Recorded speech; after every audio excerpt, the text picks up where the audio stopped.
properly.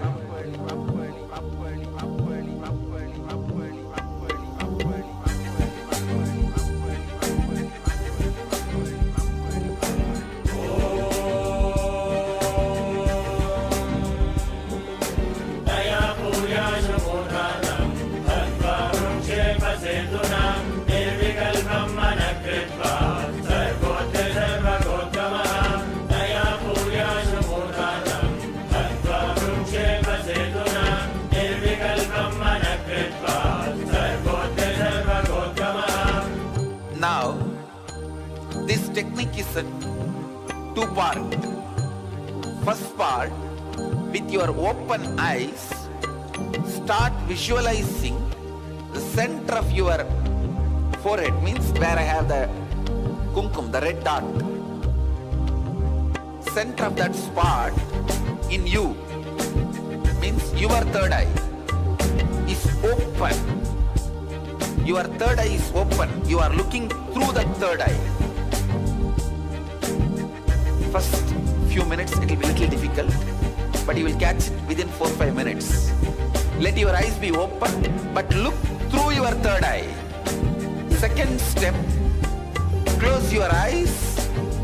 Visualize the intense golden light is entering into your being and functioning on your third eye. Actively getting centered on your third eye.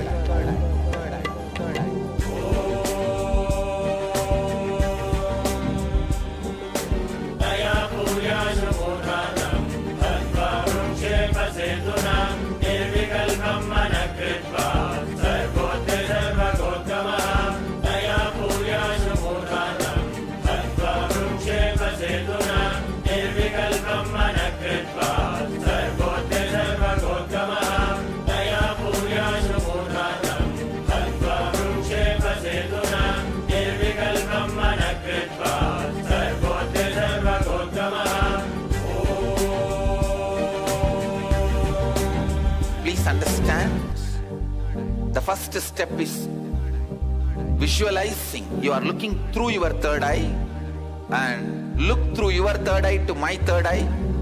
Second step, close your eyes and visualize intense light. Golden light is entering into your body from above the sky, entering into your head and getting centered, functioning, active on your third eye. Now, close your eyes. Visualize the heavy white light, golden light is landing on your head from the cosmos and getting activated and centered on your third eye. Close your eyes and visualize the energy entering through your head and getting activated and centered on your third eye. Look through your third eye to my third eye. Shave. This technique which I initiated you now, you can practice this every day. This is the first step to awaken your third eye. Practice this every day, at least for next 21 days. You will experience awakening of the third eye and Kundalini Shakti in the third eye.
techniques I have designed are most safe.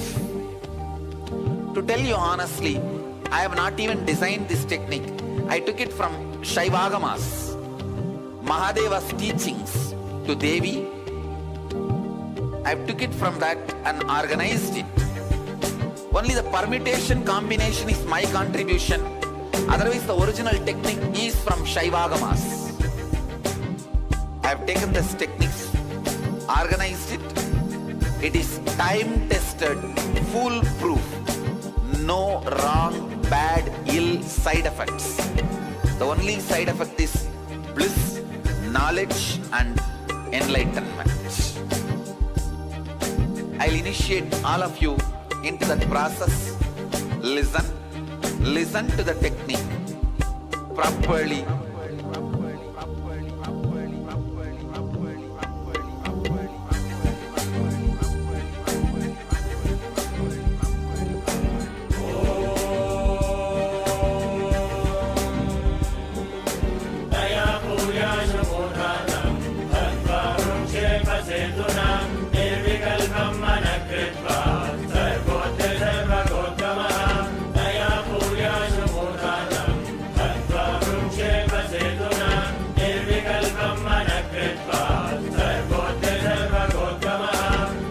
Now, this technique is a two-part.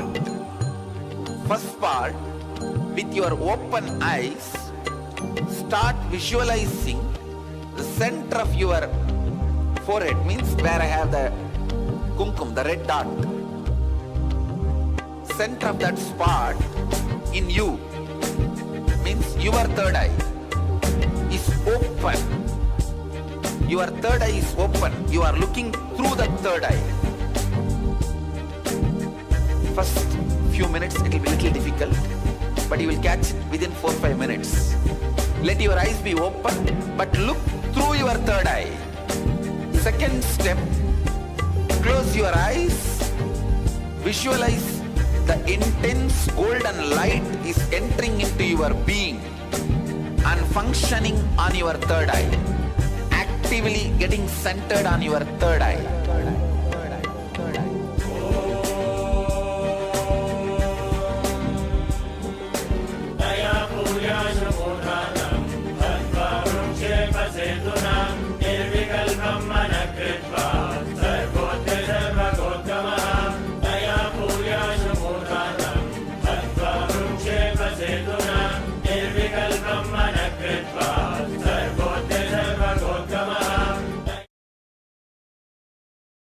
नित्यानन्दं परमसुखदं केवलं ज्ञानमूर्तिं द्वन्द्वातीतं गगनसदृशं तत्त्वमस्यादिलक्ष्यम् एकं नित्यं विमलमचलं सर्वधी साक्षिभूतं भावातीतं त्रिगुणरहितं सद्गुरुं तं Namami.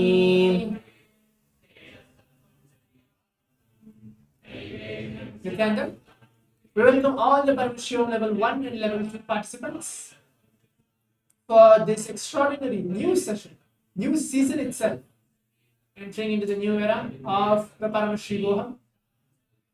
You can see many participants there in the Paramashivoham Level 1 Zoom room who's joining with us, the Paramashivoham Level 2 Zoom room as well, and who is watching with us live from various different social media platforms, from YouTube and others.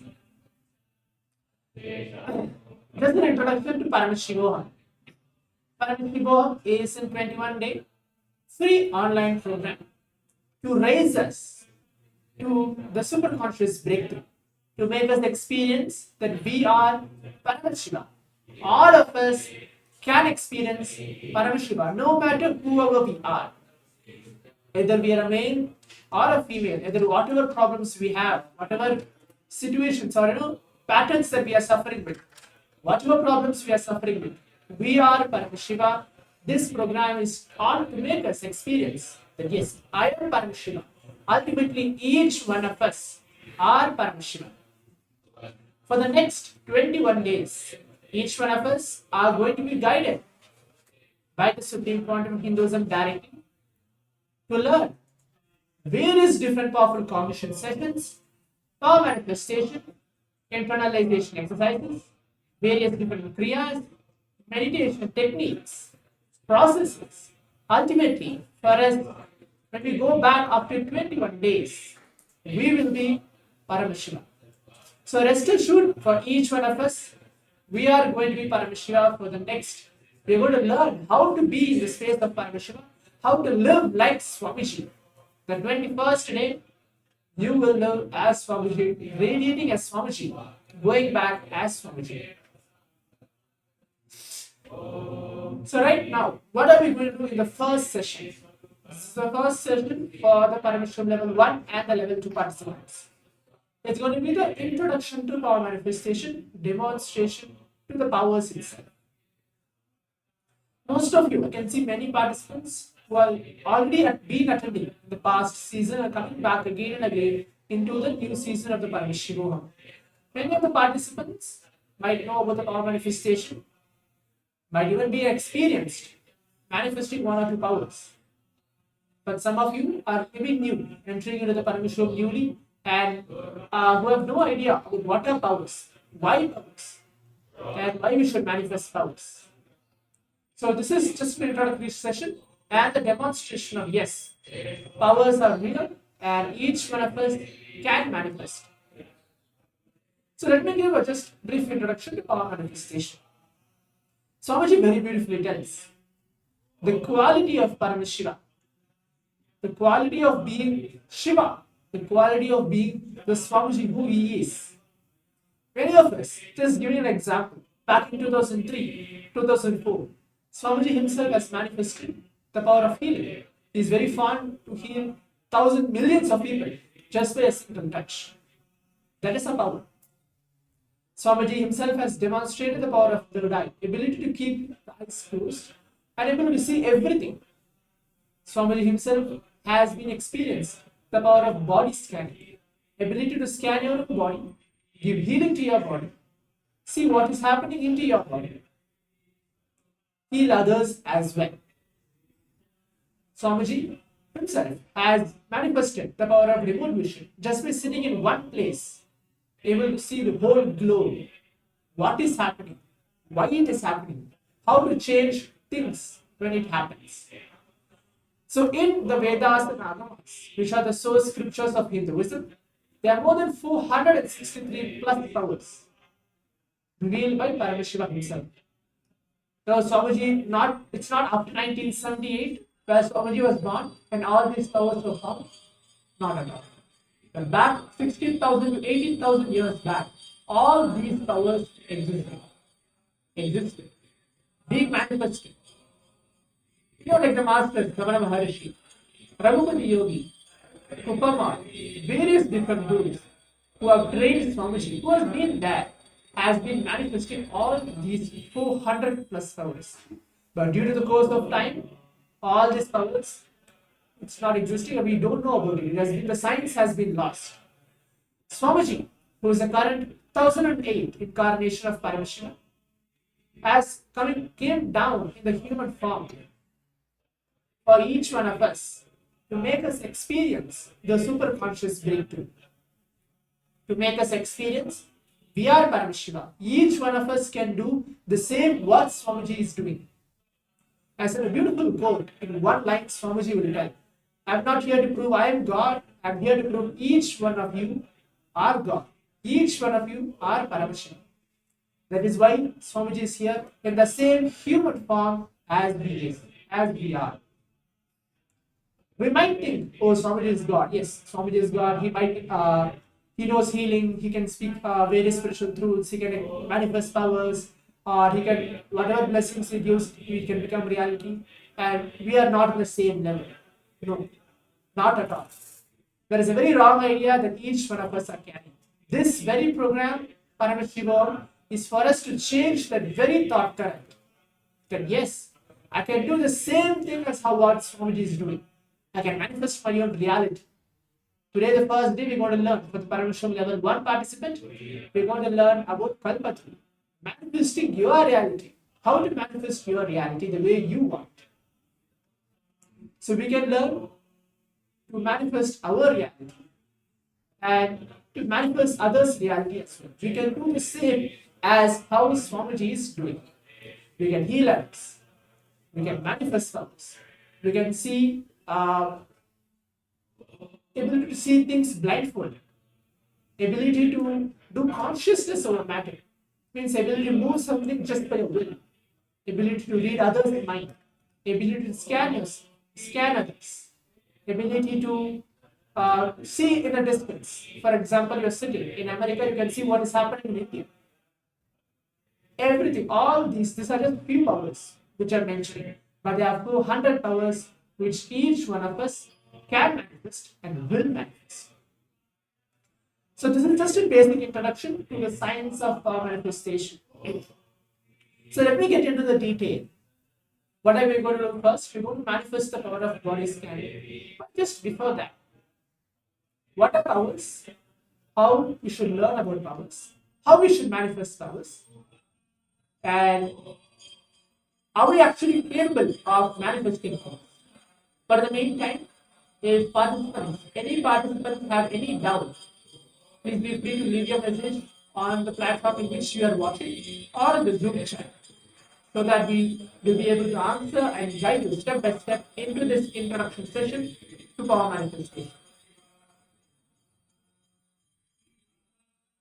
So the first question which comes, what is the difference between Shaktis and Siddhis?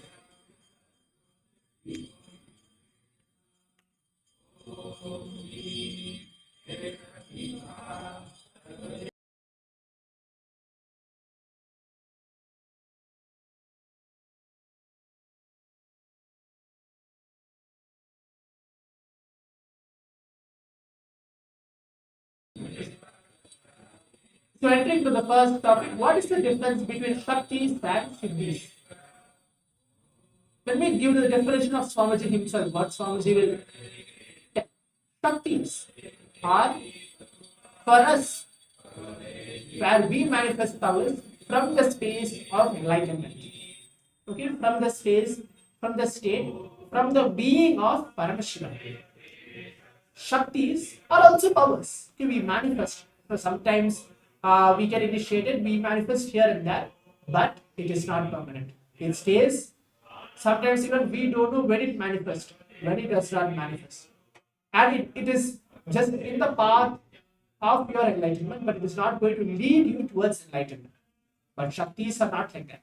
Shaktis are permanent once it is initiated by an authentic master, an incarnation, who he himself has manifested that very same power which you are going to manifest. When he initiates, rest assured that you are also going to manifest. And that is going to lead you to the space of enlightenment eventually. So this is the difference between Shaktis and Siddhis. Most of us might know about Siddhis. And this is Shaktis in what Swamiji is telling. So maybe all the participants might have heard the word which I'm saying, Paramashiva. Who is Paramashiva? What is Paramashiva? In short form, Paramashiva is Shiva himself, who has the 5 different acts: creation, sustenance, rejuvenation, pulling out of delusion, and liberation.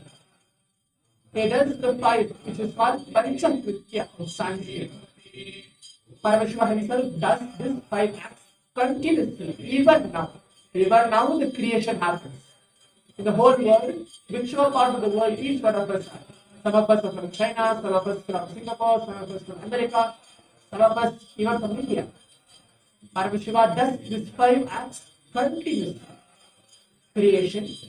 The creation is happening. Something is getting developed in the world. Maintenance. Something is getting maintained. Rejuvenation. Something is getting completely rejuvenated. Maybe it can be natural disasters, anything. Pulling out of delusion. Paramashiva pulls the delusion out of us in whatever way we want, giving us the life incidents. We don't know about that, but giving us the life incidents to remove us out of the delusion. And then finally, liberation. Liberating us from the powerless state, liberating us from the state where we are to make us experience the enlightenment itself.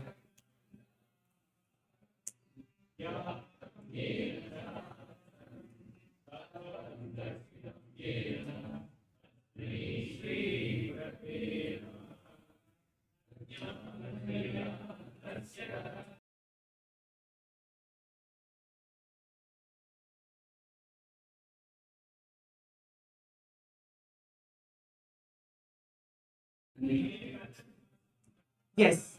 So these are the 5 different acts Paramashiva beautifully describes, and who is Paramashiva? Okay, we can maybe keep it as Shiva himself. There is no issues in it. Until we understand the level of Paramashiva. In this program, for sure, each one of us will understand who is Paramashiva and why Paramashiva is. Okay? I can see many participants are leaving a message. Please can we do the body scanning? Of course. We will be doing the body scanning. We will be doing the scanning and giving to healing to the participants who are requested. Not an issue. But just let me give the introduction session. So each one of us are clear and have the context of why we are here, what we are here. Okay? So yes, participants can continuously to leave the message, not an issue at all. But yes, if any questions regarding this session, please feel free to leave the message in the Zoom chat or any social media platform which you are watching. So continuing, Paramashiva has 5 different acts as we explained. In every single powers, in 400 powers which are there, everything has been redirected from the Vedas and Agamas. Means, to be more specific, Swamiji did not invent something. He did not find something, oh, I have found the third eye, now I'm going to initiate people. Not at all. Swamiji is the source of the entire power manifestation. Paramashiva is the source. It is just there in the Vedas and Agamas because every single power has a scriptural reference. It has a reference with the translation that yes, it has been existing 60 to 80,000 years before, but the science has been lost. If you have seen in our brain itself, okay, in the way how we do, we wake up in the morning, we brush our teeth, we take bath, we do, our morning routine means we eat, we take our snack, we go to office, we meet new people, we do new things, we make new decisions, we come, have a lunch break, we come back, sit, watch a TV, spend time with our family, have a cup of coffee, again watch a movie, and then go sleep or maybe go to a tuition or travel around. That's all. That's the whole routine which we are doing. I'm just giving you an example. But when we continue to manifest powers, when we do something completely new, you see our non-mechanical parts of our brain will get awakened. So what are non-mechanical parts of our brain? If you have seen, maybe we use, in our daily life, we use only 5% or 10%, maximum 7% of our brain we use. Okay, in 100%, Swamiji tells, in our brain we can hold 250 ships full of knowledge, full of books. Imagine, one ship, how big it is.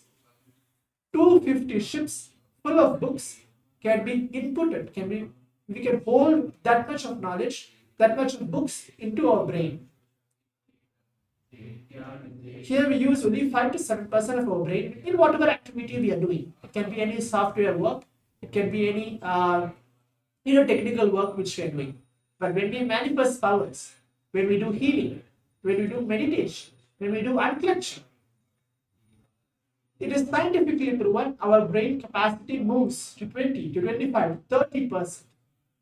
When we do the blindfold reading, ability to close your eyes and read, and ability to heal others, it goes to 50 to 60%. It is scientifically proven. Each one of you will surely experience it in the Paramashivoham program as well. That is 100% guaranteed. But if you are asking, how should I do it? I need to do it now. I need to manifest it now. I need to experience what you are telling now. If the participants are asking that, only thing which is required is initiation from Master. Initiation from Swamiji. Only that is required. Only that is mandated. Whoever might be we are, in whichever background we are, in whichever caste we are, the only thing which is required is initiation from the Master, initiation from Swamiji. Each one of us are going to receive initiation today, the blessings today from Swamiji into the science of manifestation. So hope I am making it very clear for all the participants.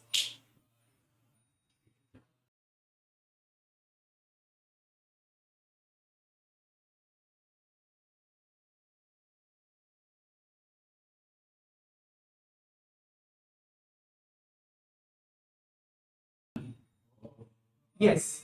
So these are just an introduction to the science of manifestation, what we are going to do and what we are going to experience. So each one of us, we will have today, we're going to have a powerful cognition session. I'm just going to tell the program flow itself. We're going to have the powerful cognition session where we're going to understand why, how to live life, how to manifest what we want, our desires is so important for us. We're going to have an internalization exercise, means writing down. It's not a homework session, no. It's an exercise for us to contemplate, think, internalize. And then, of course, we'll be having various different powerful power manifestation for each one of us to manifest the same power which we are going to demonstrate now. So these are the flow which we're going to do. And of course, in between, there's going to be very unique kriyas. Nitya kriyas, Swamiji is going to be demonstrating and then guiding all the participants. And then meditations. We're going to be leading. Swamiji himself is going to lead in various different unique meditation processes from Shiva Sutras, from Bhagavad Gita, from Patanjali Yoga Sutras, from Ashtavakra Gita, from Jain Sutras. From all these, we're going to be guided. And of course, after that, living enlightenment processes. Very beautiful. Back in 2010, for 45 days, after Swamiji came out of prison, for 2010, when Swamiji was put in prison for 53 days, after Swamiji came out of prison, after a couple of months, for the next 45 days, Swamiji conducted a unique living enlightenment process. Even that is going to be presented for the Paramashivoham Level-1, Level-2 participants in this very season. It's going to be very unique, very powerful process. It's going to be directly conducted by Swamiji, but yes, in a video format, but of course, it's going to be live, conducted by Swamiji, and each one of us is for sure going to experience miracles. So all these are specially designed, for a day, for one day maybe for manifesting your reality. For one day it can be for having a good health, how to have a good body, how to have a good mind, a peaceful mind, how to have a very muscular body. For another day, how to manifest money, how to have a right decision to make money. For another day, how to have a best relationships. If you are having a trouble in your relationships, how to have a best relationships. Another day, to learn about about multiverses, maybe parallel universe, or trying to understand about the 9 different planets, the Navagrahas, why it is happening, how to bring good time, a right time to make decisions. Various each and every single day, from day 1 to day 21, is uniquely designed by Swamiji himself to make us experience the superconscious breakthrough. So I can see a participant has put surprising kriya. So kriyas such as to cure diabetes, kriyas such as to cure anxiety, kriya for to ability to, if you have a problem not able to see in a distance, you have eyesight problem, ability to cure that. Kriya for back pain, kriya for thyroid, kriya for 108 different reasons, disorders that each one of us may have, may not have. But everything Swamiji is going to teach, demonstrate himself, and heal in each one of us. So the entire Paramashivoham is designed based on that. So now, coming to the point of third eye, ability to read and see blindfolded. You see, Swamiji himself has experienced this very same power. Because in Swamiji when he was small, when he was at the age of 11 and a half to 12, he himself has experienced this very same power manifestation where he was able to see everything. I mean, 360 degree. He was able to close his eyes, just sit. He was able to see up, he was able to see down, he was able to see left, he was able to see right, he was able to see everything which is happening. Okay, there's even a testimonial about his own friend who was able to see everything which is happening around him and he was completely shocked. And that is the time where Swamiji had the first enlightenment experience himself, where he sat, in the Paulakundu rock in Tirunelveli. We're going to play a short video in a couple of minutes where Swamiji himself is going to be explaining how he had the first enlightenment experience. Okay, just by sitting, he had that the space of unclutching where he was able to feel everything is one around him. The rock in which he is sitting, the people with who he is seeing actually, the body, the skin, and everything around him, because he was able to feel that oneness. We're going to learn more about oneness in the Paramashivoham program, but yes, the term oneness means just simple feeling connection. Means you are deciding, yes, myself and Swamiji are one and the same. I'm going to relate with Swamiji. Myself and Swamiji are one and the same. Let's keep it as that. But yes, Swamiji was able to experience everything, and he was able to see everything around him, and he was able to decide, yes, I can see something is going on behind me. I can see this, I can see that. So we're going to see a small video in a few minutes. But yes, so this is the first experience Swamiji had of ability to see everything with his eyes closed. And moving on to the next, Swamiji has even the same experience of nothing pain is alive, where he was able to feel that he had, maybe most of us might not know, but again we're going to hear a short video in a couple of minutes about telling Swamiji himself, has fallen down from a horse. He had a hand fracture. And then, most of us, if we have a fracture, we know how much painful it is. But Swamiji was not having a single pain. He will even describe the very whole story. We're going to play the video also shortly before the power manifestation. I'm just going to roughly describing what are the powers Swamiji himself manifested in his own life. See, but if most of you are thinking, oh, Swamiji is divine, he has a completely different body altogether, we are completely different. Not at all. All of us are one and the same. Swamiji is having the same hand, same leg, same eye, same hands as us. There's no difference between Swamiji and us. But we keep an identity between ourselves. We have an identity. I'm so and so person, and Swamiji is so and so person. That is where we are going to break in this Paramashivoham program. We are going to break that barrier, and then we are going to understand that each one of us are Swamiji. Each one of us can experience Swamiji. So now let's take a few minutes. I'm going to play a short video, maybe a 10 minutes video for the participants. As I just mentioned about the first enlightenment experience, right? About how Swamiji is actually sitting, able to experience everything. I'm just going to give 10, it's going to be a very short video. Let's see, let's listen directly from Swamiji, and then the participants can share after that. What did you understand? What did you feel about the very video itself?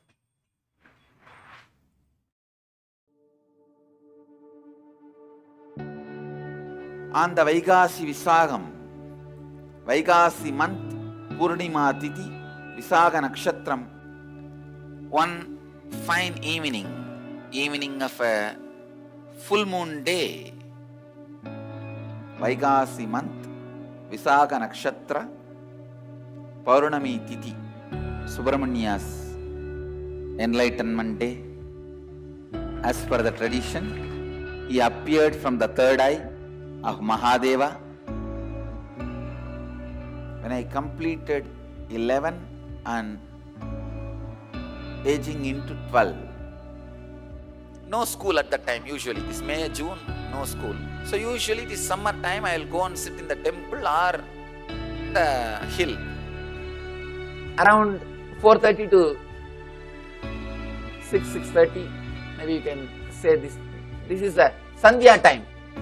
Around the time of sunset and moonrise, I went to the hill, Arunachala hill. I was sitting at the foothills of Arunachala, where I was born and brought up.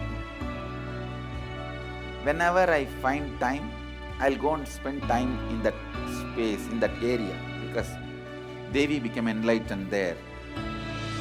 The place is called Coral Hill.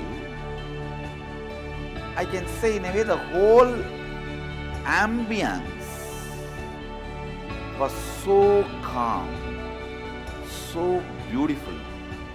I decided to close my eyes. I was not even meditating. I was just sitting in a very relaxed way.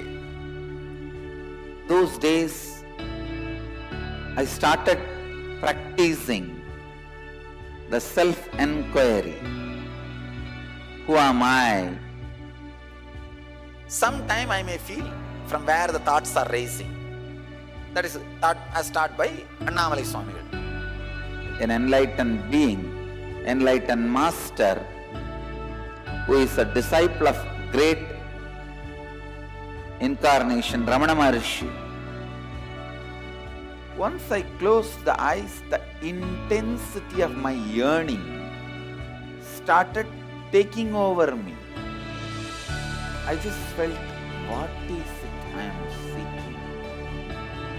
Who is that me who is seeking? Who is that me that is deeply discontented about anything I see, hear?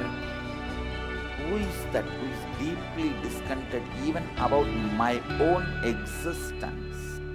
Suddenly, one moment, something happened.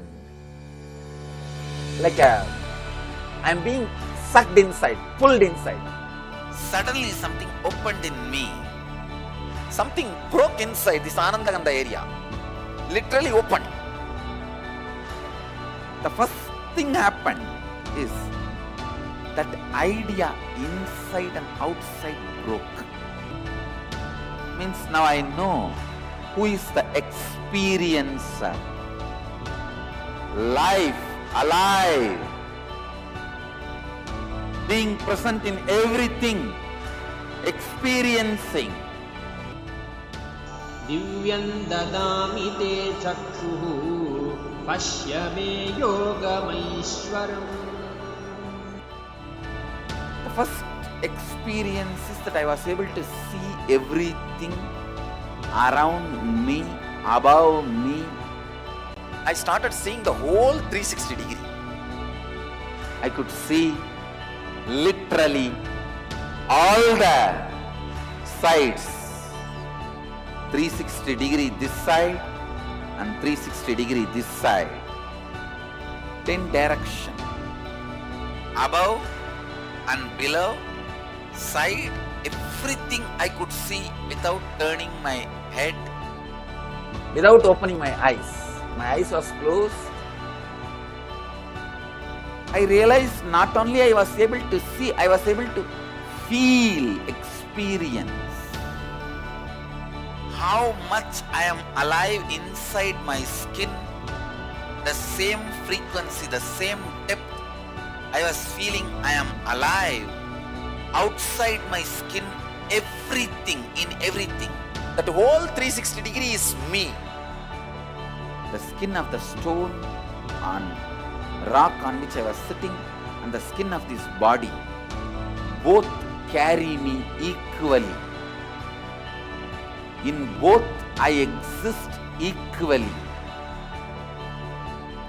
The frequency of the existence was same as it is felt inside the skin and outside the skin. The trees next to me, the temple near me, the hillock around me, the sky above me, and the moon, sun which was setting, moon which was rising.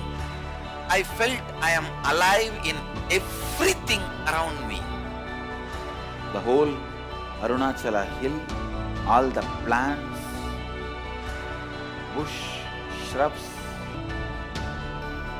the idea something is inside and something is outside is completely lost. I just know I am that oneness is the existence. There is no inner, there is no outer, there is no moving, there is no unmoving, The smallest movements of these plants is my movement, and the highest stillness of the center of the cosmos is my stillness. It will feel like as if the whole sky is centered on my Anandagandha. It looks like a huge balloon which is tied to my Anandagandha, and that balloon is the whole cosmos. Pure solid gold flowing through my spine, which was cool. Full 2.5 days I was able to see all 360 degree continuously. Whether I went to the home or anywhere I was walking around, I was able to see the whole thing. I went and told my godmother, Vibhudanandapuri. I asked her whether am I possessed by ghost. She checked my energy and said, no, you are possessed by God. The vision of seeing 360 degree is settled, but that experience of I am one has never left. Now, that very experience getting reproduced in so many Gurukul kids, even adults. Love. Wow.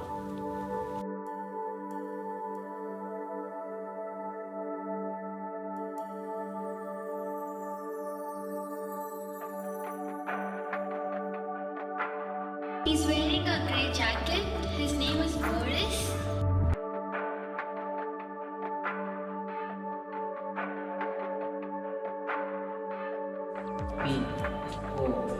P-O-E-E-K. It's only with the lamps lit, the power of the original lamp is established. I can say so many kids having their third eye awakened, even the adults having their third eye awakened, able to see everything beyond the use of senses. 3 decades over, I can see how that experiences manifested and multiplied into so many beings in these 30 years. How Paramashivoham is manifested through this body and reached out to millions of people, inspiring and manifesting what has happened 30 years before on this very day. How it has opened up and reached out to human beings, and how it is expanding. My message on this Nityananda Purnima: work on your third eye, have initiation, see to it your third eye is awake. I am available continuously beyond any barriers of time, space, place. I am available to all of you just through this Mahavagya. Om Nityananda Paramashivoham is literally the physical form of Paramashiva. Chant this Mahavagya, use this password, repeat in your inner space. I'll be there physically, intensely available to do whatever you want. Om Nityananda Paramashivoham. Chant, I'm available. My blessings to all of you. Let every one of you experience the highest enlightenment.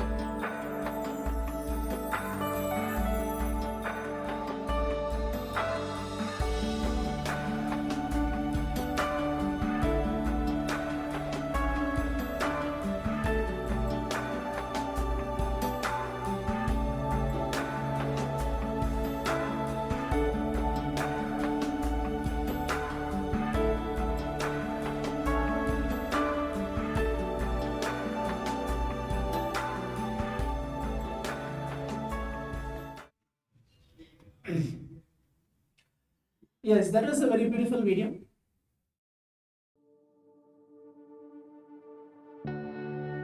On the Vaigasi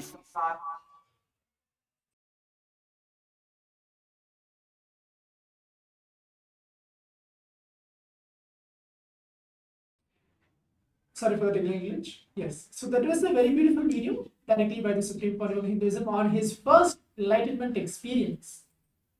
How, he was able to see everything around. You have heard directly from Swamiji's own words. I was able to see every 360-degree vision now, and how the third eye manifestation has expanded, that every one of us are able to manifest. Nowhere, maybe wherever you are right now, you don't need exactly the physical touch of Swamiji. Just by Swamiji's blessings, by his look, or by just his words, when he tells that yes, I'm initiating you into this very power. All of us are initiated, and we can manifest the very same power.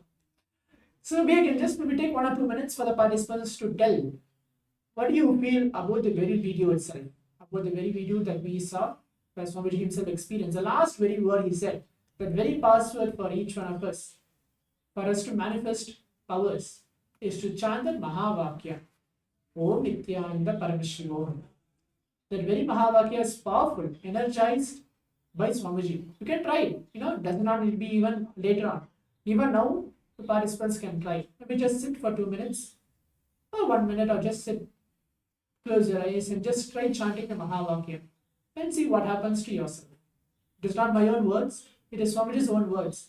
That yes, you can experience something where beyond your expectation, beyond your imagination, by just chanting this very Mahavakya. So now let's enter directly into the power manifestation. We're going to manifest the power of body scanning. Okay, ability to scan your body, scan others' body. You can see many participants have left their messages on the Zoom chat that they want healing, they want to scan. So let's begin. I'm just going to give a rough introduction about what we're going to do, how the body scanning works. And I'm going to lead to Maharaj, Kankadara Maharaj, where he's going to take over and he's going to manifest that very same power. So body scanning actually, same, it's worked through the space of oneness. Swamiji here beautifully mentioned that it works through the simple feeling connection. So what actually happens is, an individual, whoever is manifesting the power, is going to sit. Okay, it's going to be as simple as that. He's going to sit. He's going to remember Swamiji. He's going to remember the very person who actually wants the body scan. And he'll connect both of them. He'll think that yes, Swamiji, this very person wants the body scan. This very person wants a healing or a scan. So he's going to request. He's going to chant the Mahavakya. He's going to get into the very simple feeling connection, into the space of oneness. Telling Swamiji, show me what is happening to the very person currently, and why it is happening, how it is happening, and give me the methods to heal the very particular person. So you're going to, in a couple of more days or so, you're going to learn this very science in the Paramashivoham program. But yes, so this is the very same steps. So you're going to sit, take a few minutes and learn. And then you're going to see how Maharaj is going to do. Who is the participant who is requesting this very body scanning. And he's going to scan, he's going to give the healing, and he's going to not only diagnose and tell the issues, but the healing also will be given. But who are the participant who Maharaj is going to scan? So make sure you're just coming on the camera, sitting, and you can chant the Mahavakya along with him. Om Nityananda Paramashivoham. So you are also getting connected with Swamiji, and you can feel that very presence of Swamiji happening to you right there itself, wherever you are. So let's begin the demonstration now. Yes. So now we'll be beginning with the power manifestation of the body scanning. Now we'll be scanning Jeremy Maxfield. Nityanandami had requested us for a body scanning and healing. So now we'll be, before we enter into this power manifestation of body scanning, we'll be chanting the Shastra Pramana from the Vijnana Bhairava Tantra, the source scripture of the Sanatana Hindu Dharma, which is directly revealed from Paramashiva tens of thousands of years ago. So this stands as a proof that This power is not something that is new, that is created by Swamiji. It is something that is there in one of the source scriptures of the Sanatana Hindu Dharma. The Shastra Pramana goes as Vadehe jagato vapi sukshma sukshmatarani cha tattvani jani nilayam dhyatvante vyajyate parat. So the Shastra Pramana describes, Paramashiva reveals a technique for us to be able to experience and manifest this power of body scanning, the power to be able to scan our own body and others' bodies and heal it as well. So when we cognize us, like how in the video we would have seen, Swamiji was expressing his experience of how he felt the how much alive he is within this body, within this flesh and bone structure of his body. He is able to experience himself alive in everything around him. So it is with the same cognition of oneness with Advaita that we are as consciousness, as Paramashiva, we are existing in everything around us. So I will connect to Swamiji as Paramashiva, as the superconsciousness which is all pervasive, which is pervasive in my body and in your body also. So I will get into this space of oneness by chanting the Mahavakya and invoking Swamiji's presence within me, and then we'll be entering into the body scanning. Yes. So now let us also look at the Apta Pramana for this power. The Apta Pramana are the historical events of the various masters and how they transmitted these powers to their disciples. So if we see in our Puranas, the Hindu history or the Itihasas, all of these great scriptures document in detail how various masters initiated their disciples and gave them that ability to manifest the powers of Paramashiva. So here we have a story from the life of one of the greatest rishis, Agastya. Agastya had a disciple named Theria. And the reason his disciple had that name was because he had done the power of body scanning and was able to heal a person from cancer. So the story goes as where Agastya once was sitting and a man came and met him saying that Agastya, I am going through a lot of headache and it is very painful. So please scan me and heal me. So at that time, Agastya scans him and sees that the problem is in his brain and there is a tumor in his brain. And Agastya requests Theria to take care of that person. So Theria does the surgery, does the brain surgery, and it removes that tumor from the disciple's head. And after that, he completely gets healed. So the shape of the cancer was in the shape of a frog. So that is why they had named him Theria. So this is the story of how even in those days, it is not that our ancient Hindu medicinal system was just about grinding some herbs, but it was so advanced that they were able to perform these kind of complicated surgeries, which even today is very difficult and complicated to accomplish.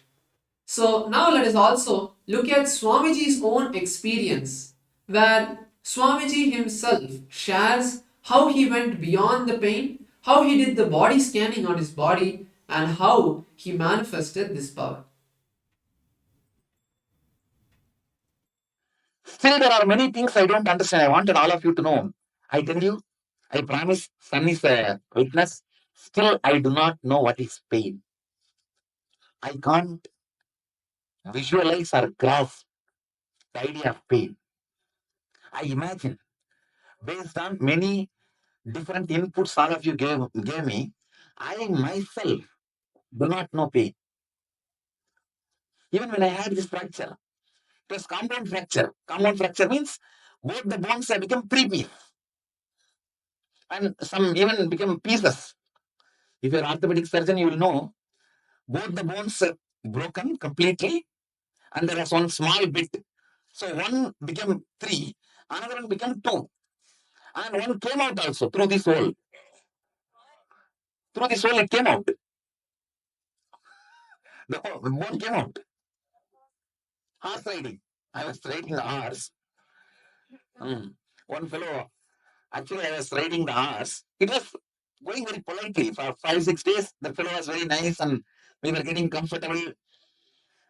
I was going on the banks of Vaideswarar. All the brahmacharis and brahmacharis have started screaming, "Hey, Swamiji going on the horse!" And this fellow put the Karupaswamy song. Kalvera song, Vararaya, Vararaya, Karupaswamy Vararaya. So I got into Kalvera mood, and when I got into Kalvera mood, I became very heavy for the horse. That fellow got shaken. And that fellow got frightened and he pushed me. And he ran away. He did not even push me. He started running away, I fell. This fellow played that song, that Vararaya song. There's another one song. These two songs I have programmed for the Karupaswamy to happen. Means Kalaverava to be invoked in me. So that both songs, we reserve it only for that purpose. And this fellow who was playing the music, he got very excited and played that. And automatically in 2 seconds, I started feeling the Kalavera has happened. And the moment it happened, I think the horse felt very heavy. Suddenly, if you feel 2 persons is sitting on you, see, if 2 persons getting on him, he will be ready. He would have been prepared. Oh, one more person is getting on me. You carry one person and suddenly that fellow becomes double. I don't know whether double or triple. What horse would have felt? I don't know.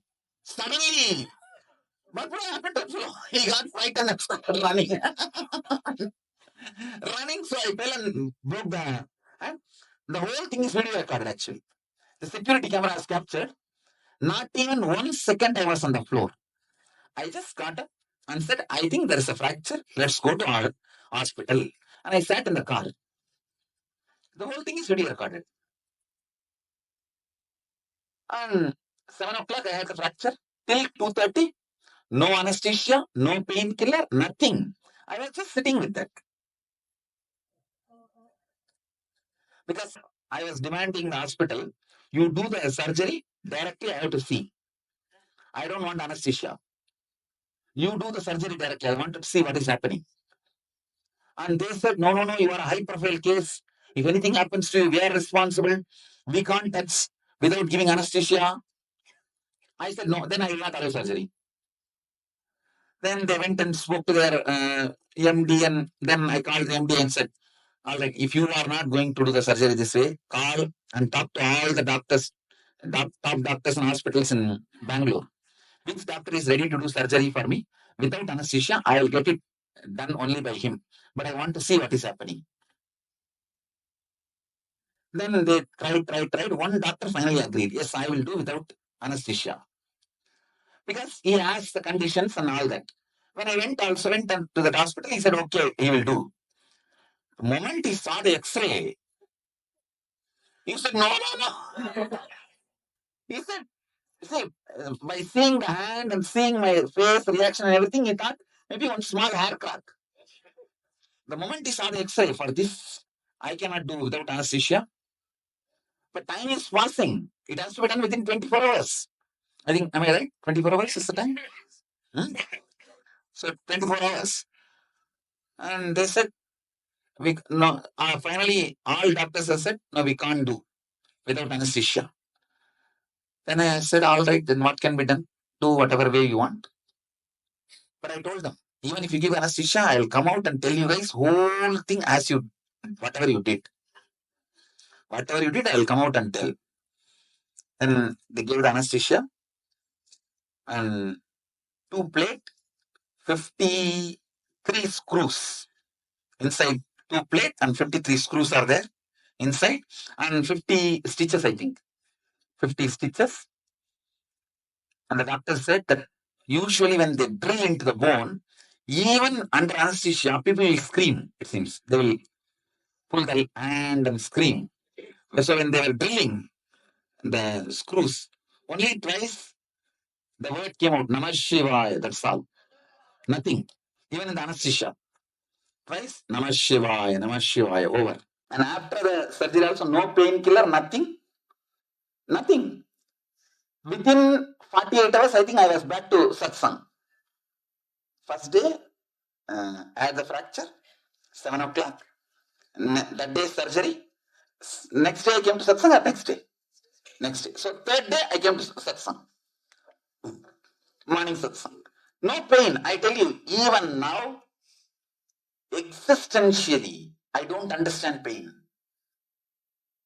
When I hear the word pain, utter the word pain, I only imagine few faces which comes in front of me saying that I have pain.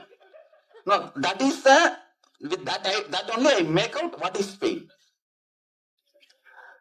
Because of the enlightenment happened at the age of 12, the idea of pain has disappeared.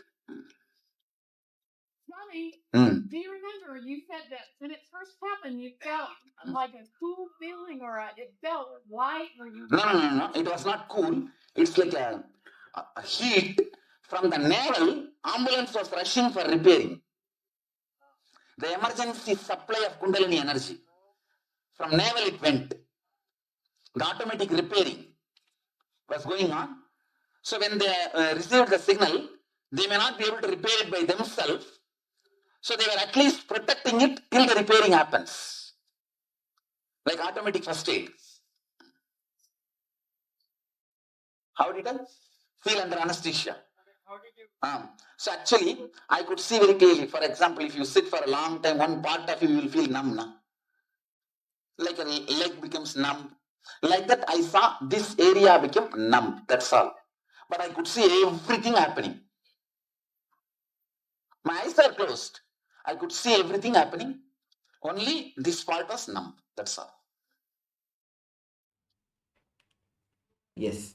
Now, after having listened to Swamiji sharing his experience of how he manifested this power of body scanning and healing himself, let us now enter into the power manifestation of doing the body scanning. We have Jeremy Maxfield with us, Nityanamaya. So you can be seated in a relaxed way. You don't have to focus or stress yourself out. You can just be seated in a relaxed way. Just be seated in a receptive space. You can also chant the Mahavakya along with me. Om Nityananda Paramashivoham. You can chant the Mahavakya along with me. When you chant the Mahavakya, you'll see that slowly you'll start reverberating with the Mahavakya. More than just a sound, it is a formula that puts you into the same frequency as Swamiji's existence. So you can chant the Mahavakya along with me. Just be in a relaxed space. Now I'll be invoking Swamiji's presence. Through that oneness with Swamiji will be manifesting through me and scanning your body now. Scanning and healing your body now. So let us now enter into the power manifestation.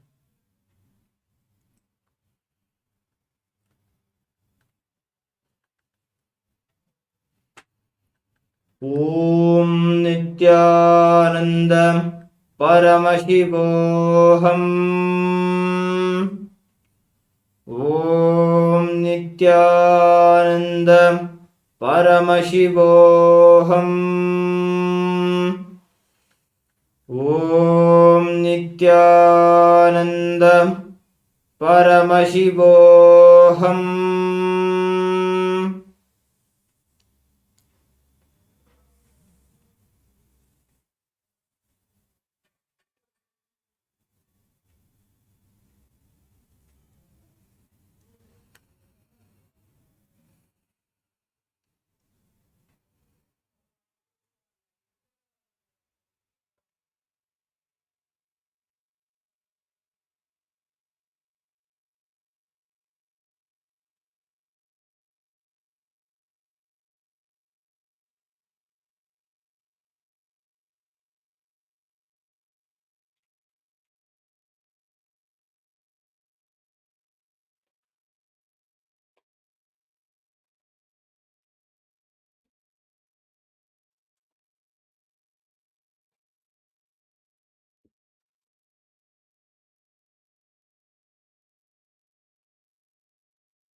Yes.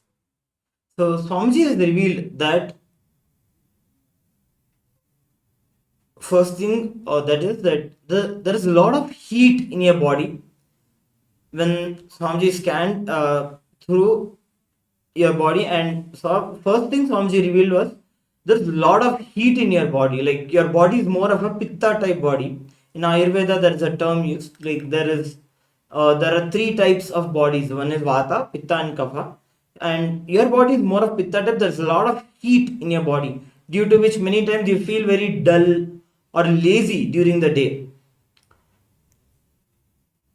So the solution Swamiji revealed for this is be on liquid diet. Throughout this Paramashivoham program, be on liquid diet. So your body is able to adjust itself to first thing these long hours of sitting. So once you are on a liquid diet, you'll see that your body is completely detoxified. This is the Nirahara Samyama that Swamiji has revealed for as a technique for all of us to be able to powerfully detox our body and be able to manifest Paramashiva through our body. That is one thing. First thing Swamiji revealed. Another thing was Swamiji revealed that there are in all your joints, you feel there's a lot of stiffness in your joint. So your body is very stiff and less flexible. So for that, what Swamiji revealed is that during the Paramashivam program, we have the yoga every day. We have the yoga session, the Prathama and Dvitiya Vinyasa Krama. It's a 3-hour long yoga session where Swamiji has put together a yoga sequence for all of us to be able to prepare our body for imbibing the powerful cognitions that Swamiji is revealing during the day. So please attend these yoga sessions sincerely. Do your best. Initially it will be tough. You will not be able to do many things, but yes, you can be sincere and do as much as you can. Swamiji will manifest through your body and heal your body completely. Yes. So any experience that you have, that you had during while Swamiji was manifesting, scanning your body, any experience you have, you can share with us now.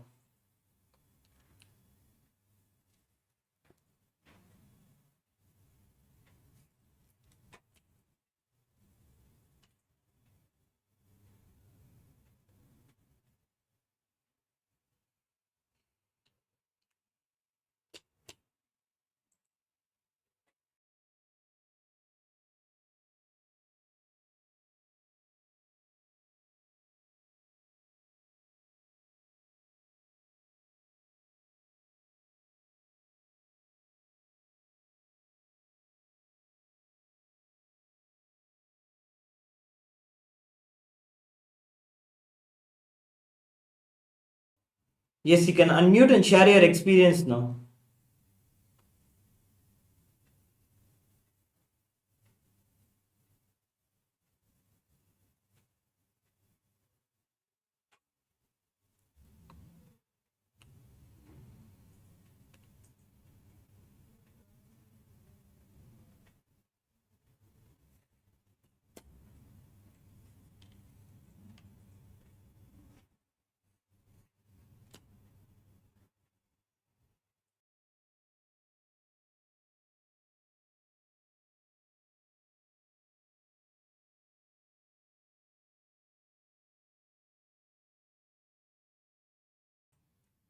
Yes, Jeremy, you are unmuted now. You can please share your experience. You can talk now.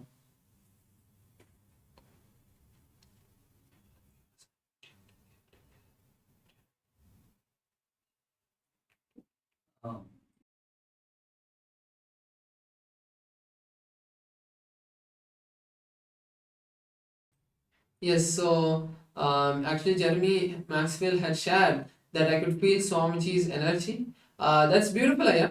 Actually, I'd also like you to share a little more in detail how you were able to relate with the scanning that Gangadhara Maharaj had given you. So now with this, due to the lack of time, we will be moving into the next power. I see a lot of participants have shared saying that please scan me. Don't feel that you are not going to be scanned. Throughout the Paramashivoham sessions, all of the acharyas are initiated disciples of Swamiji, and if you ever feel that you want to experience this power of body scanning, the acharyas will be able to scan you and give you the revelation. Also, you yourself will be taught how to manifest this power, and surely by the next few days, you yourself will be able to scan your own body and see that. The beautiful part of this manifestation is that when we see others manifest, at that time we get the confidence that yes, I can manifest it. If they can, why can't I? So now we'll be moving into the next power of remote vision. And now the power of remote vision is the power where just using your third eye, you are able to scan any location around the world. Just by sitting here, I can scan any one of your houses and see and share with you the details, the diagram, the structure of the entire house. So we'll be now sharing the power with you, and all of you will be experiencing this.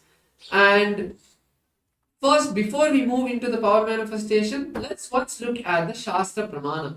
As the Shastra Pramana are the scriptural references, the direct words of Paramashiva himself. Let us now look at the Shastra Pramana for the power of remote vision.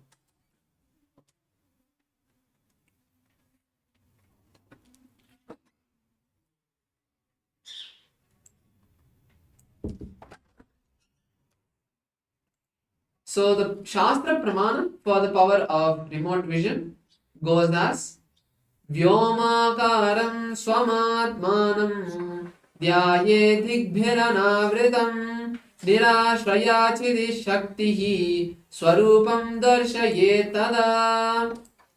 Bhagavan Paramashiva says, concentrate and cognize with restful awareness on oneself in the form of a vast etheric space or sky, Vyomakara, which is limitless in any direction whatsoever.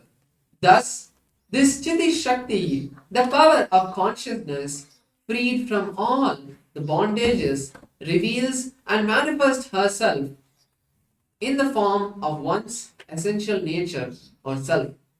So basically, Paramashiva tells us here that when we experience ourselves as this Vyomakaram, which is this limitless sky, which is this vast etheric space, what happens inside of our being is that this conscious energy which is there is completely freed and manifests herself. And using that conscious energy, we will be able to look and see the exact details of your residence or wherever you want us to scan. So the powerful benefit of this power of remote vision is that one, if you are facing any negative energy in your house, or you feel that you are not feeling at home even though you are at your house, using this power of remote vision, we'll be able to scan and manifest that experience, remove all of that negative energy in your house. So now I request all the participants to start sharing if you want to experience this power, and after that we'll be moving into the scanning. Just before we move into the scanning, I'll also like to share with all of you the Apta Pramana, which is the historical events of this manifestation. So in the Mahabharata, there was a great war called the Mahabharata, and during that time there was a blind king named Dhritarashtra, and his sons were in the war field.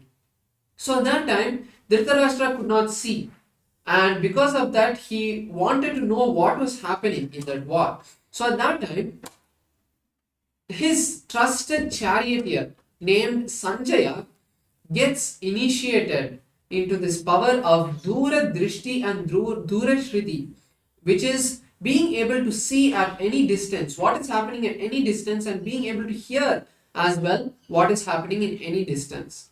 So after that initiation, Sanjaya is able to manifest the power and tell the king in detail all the events that happened throughout the Mahabharata war. And that is how the great enlightened masters were able to transmit this energy to various people just through the power of initiation. And all of us are going to be initiated by Swamiji himself to be able to manifest this power. Now, the Atma Pramana, Swamiji's experience for this power. So we look at Swamiji's own experience where he himself manifested this power. It happened when Swamiji was a young boy.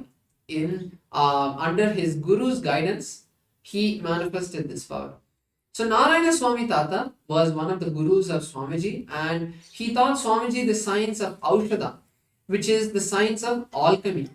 And Narayana Swami Tata was very well known for this power to do the remote vision. And Narayana Swami Tata used to be visited by the police at sometimes when they were not able to find a particular criminal that they were searching for, a particular person they wanted to bring him to justice. So at that time, Narayana Swami Tata would take the Jnananjana, which is a alchemy product, and apply it on a mirror. And as soon as he does that and applies it on his 3 eyes, he would be able to see into that mirror and use it like a TV or like a camera, and he would be able to see anything, anywhere in the world. So he had taught this science to Swamiji, and Swamiji also started manifesting this power. So during one such visit by the police, Swamiji was told by Narayana Swami Tata to manifest the power and help the police. So at that time, Swamiji scans and shares with the police for the particular person that they were trying to search for. The police goes to that place, they find him, they find the evidence needed to bring him to justice and all of the information, and then they are able to bring that person to justice. So this is a beautiful incident that happens in Swamiji's life where he had manifested this. So now we'll be moving into the body scanning, the remote vision itself, and I will be manifesting this power. I will be connecting with Swamiji, chanting the Mahavakya and bringing that oneness. Swamiji himself will be looking at your house and telling me all of the details of your residence. So now let us enter into this manifestation. So we have one participant who's saying that I would like to experience the scanning of our environment. Sure, I could scan your house and share the details with you. So now I'll be connecting with Swamiji, chanting the Mahavakya, bringing that space of oneness, and I also request you to do the same. Just be in a comfortable seated position.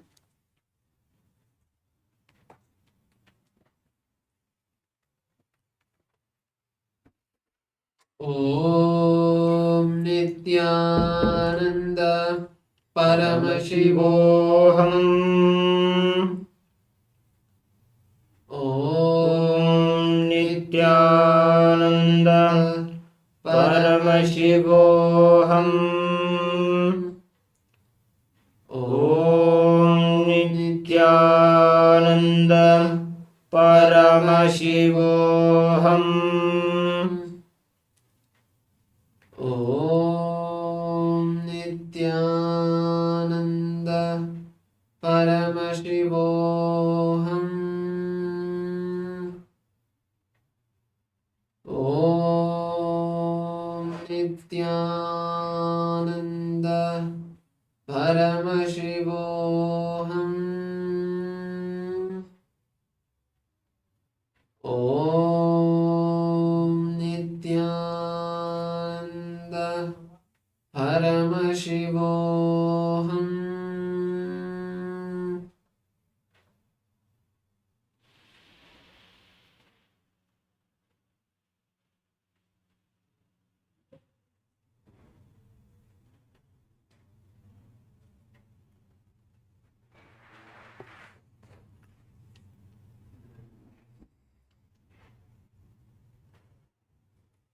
Yes, I am. So what I was able to see is that currently you are living in an apartment. So the way I see it, the entire place is that now the outside, right? Outside, just before you enter, so I see that it is in a little uh, far away from the city, I see. So as soon as you come into that apartment complex area, I see that it's a gated community, and I see that the entire outside walls are in white color. And as soon as you enter, there is throughout the side, all of the sides of the wall, I see that there are a lot of hibiscus plants which are planted, and other like a small palm kind of plants. That kind of croton plants are there on both sides. And so I see that as soon as you enter into that area, I see that there is it's a tall building, and I say about maybe 12 to 15 floors. So I see that you are towards the fifth floor, and as soon as I come to that floor, I'm seeing that there are 6 rooms in that entire floor. So as soon as you enter into the apartment, I see that it is a nicely maintained house, and as soon as you enter towards the left side, I see that there's a small area to a small shoe rack which is there, and towards the right side, I see that there is a picture of I think it's like a painting of there's like a red color trees, a green color like kind of lawn is there, and I see like there's a pathway. So this is what I'm able to see in that image. So once you go look forward, I see towards the left side also there is the kitchen and dining area. It's like an entire room, and it's all in one place which is there. So in this corner I see that it's the hall, and in towards the left corner of the room I see that there is the kitchen area which is there.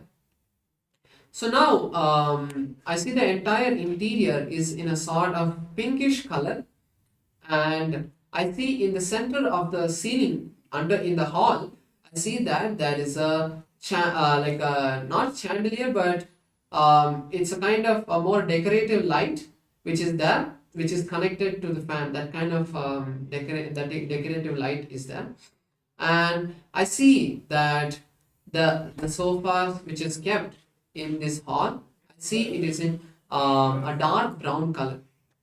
I also see that there is a few chairs as well. Like I see 2 chairs which are there, and in the front I see that there's the TV which is placed on a table, not table exactly, but it's it is also a drawer. It also has compartments to keep items, and as well there's the TV. I see the TV is quite good sized, and I see it is from the company Samsung. So that's what I see. And also now towards the left side, I see the kitchen which is there, and also the dining area which is together. And I also see that towards the in the wall, the left hand side wall, I see that there is another window, and I also see there's another painting which is on the wall. This is a painting of once again it's a kind of like nature kind of painting. There's a lot of grass and flowers which are there in that. And now looking at the kitchen, if I see that the kitchen is a quite small kitchen.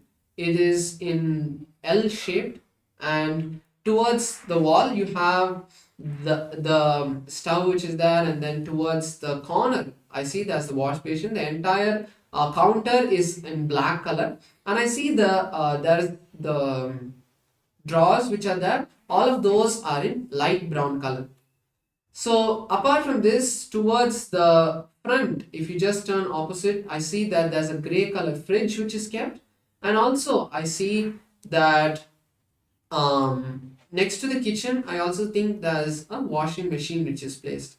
So apart from this, in the center of the hall, if I look, I see, if I stand in the center of the hall and look towards my, if I stand towards facing the kitchen, towards my right is where I see the bedrooms which are there. So the bedrooms are, there are two bedrooms which are there. So one on the right and left. So the one on the right is the main master bedroom of that house, and I see that there is an attached bathroom with that. The one on the left does not have an attached bathroom. There is a common bathroom in the middle of both the rooms. So basically this is what I see of the entire house, the layout and how it looks. Now you could take a moment to share and see, share with us and tell us how you are able to experience. So in the meantime, we will also just be having a short break to look at one of the videos of Swamiji. So take this time to share your experience of how you are able to connect to this scanning, and also we'll be manifesting the next power after the video.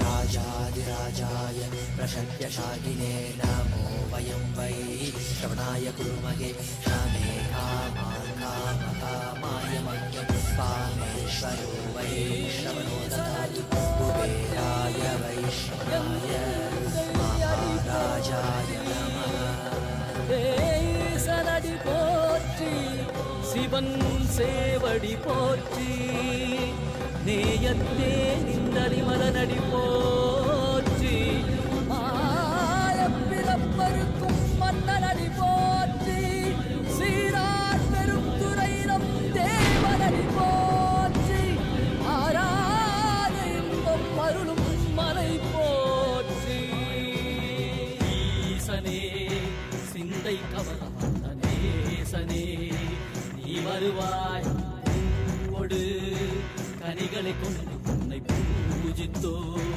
அருள் தருவாய் கலி என்னும் கடலினில் மூழ்கிட்டேயும் இனி கரம் தந்து காத்திட்டு கருணை பொய்கையில் அலர்ந்திட்ட அலவத்மம் போல உன் திருவடியில் வாழ்ந்திட நித்தனின் வாராய் அருணாச்சலனே நீ வாராய் அகண்ட ஜோதியனே வாராய் அல்லல் நீக்கிடவே வாராய் அகிலம் போற்றுகின்ற ஈசனே சிந்தை கவர்ந்த நேசனே நீ வருவாய் பூவோடு கனிகளை கொண்டு உன்னை பூஜித்தோ அருள் தருவாய்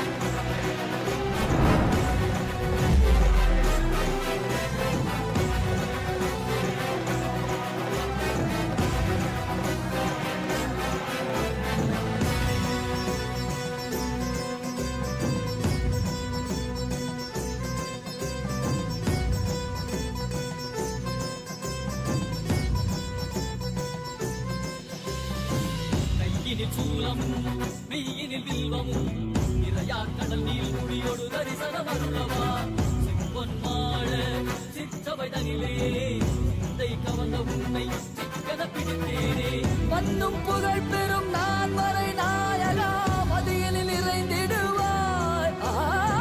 மதி உணராதவர்க்கு மதி உணர் செய்திட வான்மழு நீ ஏந்திவாய். அறவாடிட இசை சூழ்ந்திட திரள் சேர நீ வருவாய். அகம் உணர்ந்திட புறம் மகிழ்ந்திட புலித்தோலோடு நீ வருவாய்.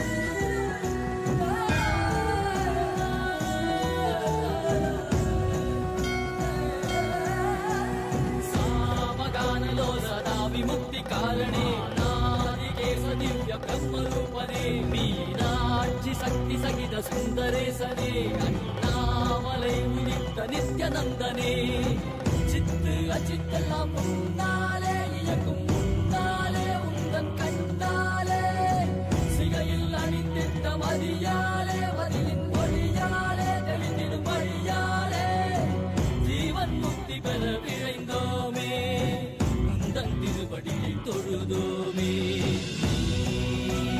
வேள்வியாகினாய் கேள்வியாகினாய் கேள்வி காண பதிலுமாகினாய் ஒளியாகினாய் உலகுமாகினாய் அதுமாகி அருள்படை தரு கர்ம வினைகள் தீர்க்கும் காசிநாதனே எங்கள் கர்வம் போக்கி எம்மையாலும் நேசனே ஏகாந்தமாக ஏக பாதம் தூக்கியே எங்கள் மணியாரை காக்க வேண்டும் நித்யநந்தனே.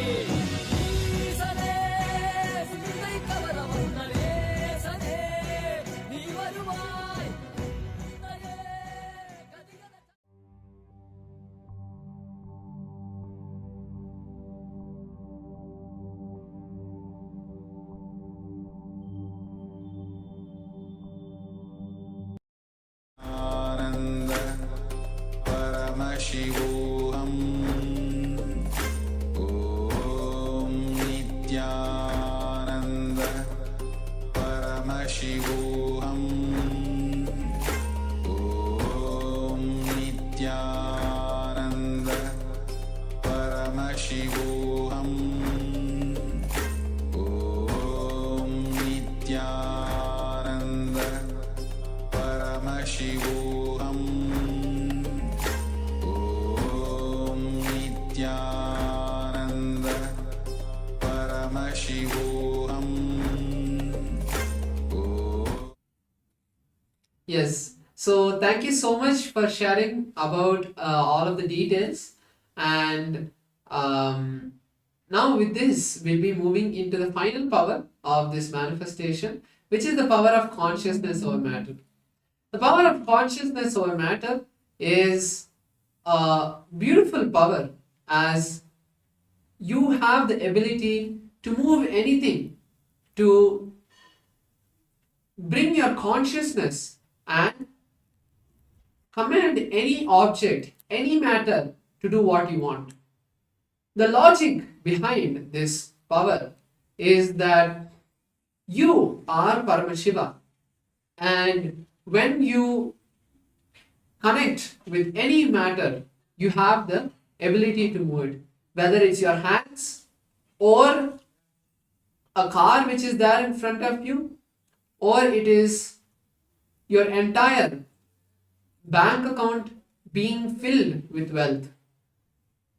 All of this is just the manifestation of your consciousness over matter, your will over the matter.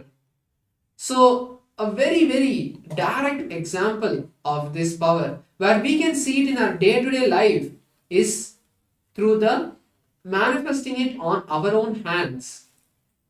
So I'm going to be manifesting the power of consciousness over matter, as Gangadhara Maharaj will be holding his palms flat and placing a coconut on his palms. So I will be connecting with Swamiji and manifesting this power.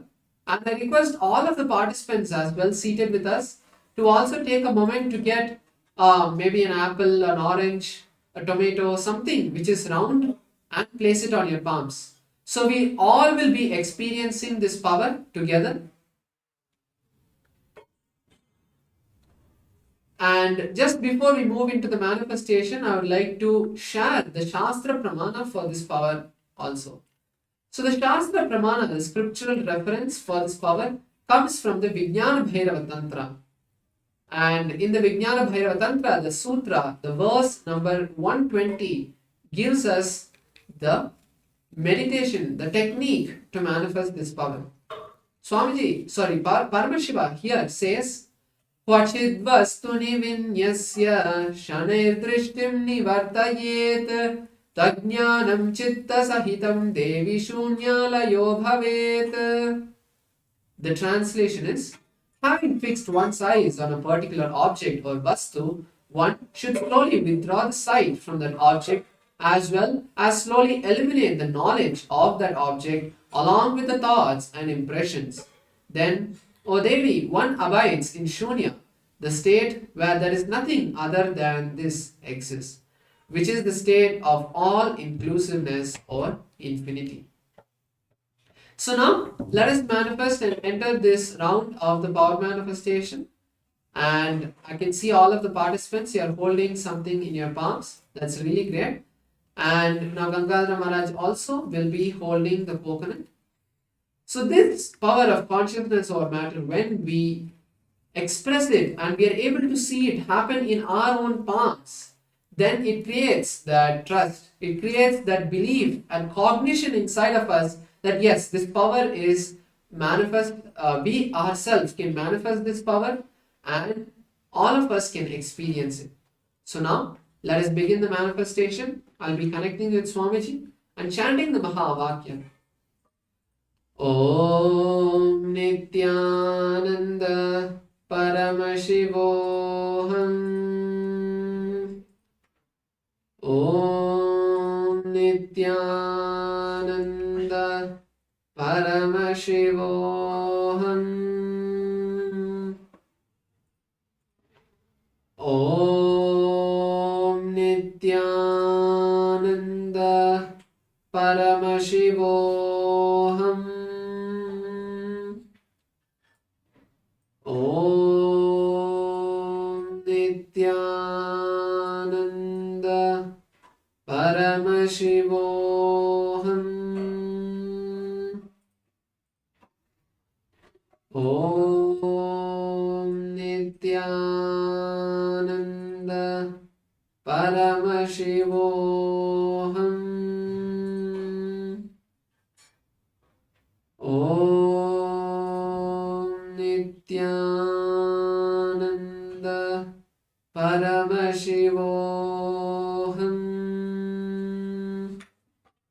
Paramashivoham. Om Nityananda Paramashivoham.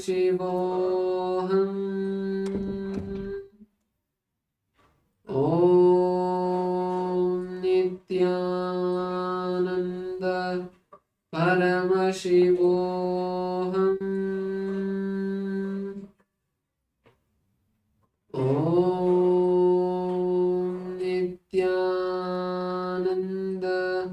Paramashivoham. Om Nityananda Paramashivoham. Om Nityananda Paramashivoham. So here we have already experienced the manifestation. So we'll be continuing for all of you else. So I can see all of the other participants are also having the object. So let us continue to manifest. Swamiji is going to be manifesting to each and every one of us. Om Nityananda Paramashivoham. Actually, for one of the participants as well, the object has already rolled for actually multiple participants.